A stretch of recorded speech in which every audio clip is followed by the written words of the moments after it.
Hi, this is Good. Donc aujourd'hui, on va parler de comment quitter une relation toxique. Donc avant de commencer, je vais juste préciser qu'il y a un groupe, les Good, où on ne parle que de développement personnel et on répond à vos questions beaucoup plus précises, beaucoup plus individuelles. Et donc vous pouvez rejoindre ce groupe pour avoir des réponses à vos questions. Et dans ce groupe, je me présente aussi et je vous parle de mon chemin par rapport au développement personnel. Donc n'hésitez pas à cliquer dans le lien en commentaire et vous aurez la réponse à tout ça. Alors on revient au sujet, comment quitter une relation toxique, parce que c'est pas si facile que ça.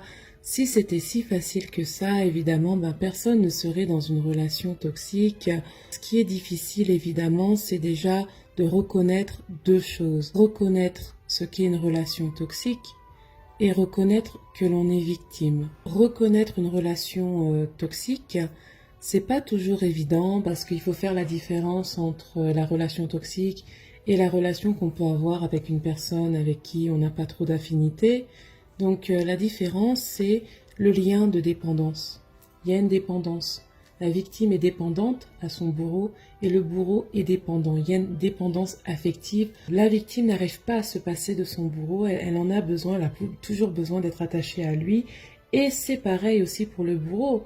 Il est dépendant de la souffrance de sa victime. Alors pour reconnaître une relation toxique, je vous renvoie à ma vidéo que j'ai faite pour reconnaître les signes d'une relation toxique. Ensuite, il y a une deuxième chose à reconnaître, c'est reconnaître que l'on est victime. C'est pas évident. Souvent, les gens pensent que la victime est une personne faible, mais pas du tout, bien au contraire.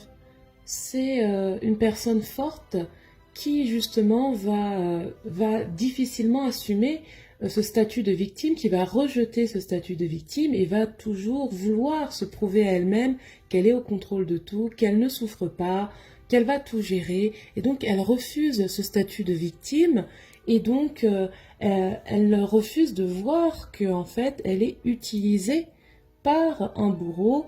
Et donc si elle ne reconnaît pas son statut de victime, ça sera très très difficile qu'elle quitte cette relation parce qu'elle va penser que finalement elle peut gérer cette relation, que c'est une relation d'égal à égal, qu'il lui suffira de faire telle ou telle chose pour rétablir la relation. Or non, c'est une victime. Le statut de victime, il est aussi difficile à reconnaître parce que bien souvent, la victime étant en fait quelqu'un de fort mentalement parce qu'elle supporte beaucoup de choses, elle va répondre, elle va vouloir se battre, elle va insulter, elle va... Et donc, de loin, comme ça, les gens auront l'impression qu'elle est forte. Elle-même, elle aura l'impression qu'elle est forte et aura même l'impression que peut-être c'est elle qui s'en prend à l'autre alors que c'est bien elle qui est la victime. La deuxième chose à réaliser, c'est que ça va pas être facile. Vous avez un bourreau qui est dépendant de votre souffrance. Il ne va pas vous laisser partir comme ça. C'est-à-dire qu'il va répliquer, il va peut-être vous insulter, faire des coups bas, etc. La personne qui est un bourreau ne va pas vous laisser partir facilement, contrairement justement à une relation où vous êtes tout simplement en mésentente avec une personne. En général, les personnes peut-être se fâchent et chacune va de son côté et basta. Ensuite, la dernière étape, c'est de partir. Le problème, c'est que partir, c'est pas facile dans toutes les situations. Si votre bourreau est votre conjoint ou si c'est votre supérieur hiérarchique, le fait de partir va engendrer d'autres problèmes aussi. Ça va pas tout régler.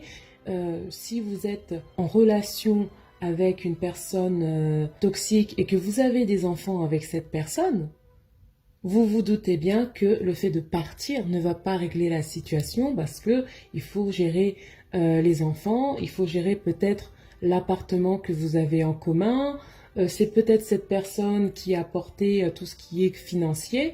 Donc évidemment, selon les cas particuliers, il sera beaucoup plus difficile de partir que dans d'autres cas. Si celui qui vous fait du mal est votre supérieur hiérarchique, le fait de partir, de quitter votre boulot peut engendrer un déficit financier et donc évidemment partir, oui, mais comment? Eh ben, je vais vous encourager à venir dans le groupe pour pouvoir ensemble trouver des solutions à comment partir. Parce qu'on ne peut pas partir facilement dans tous les cas. À bientôt, les Sister Good.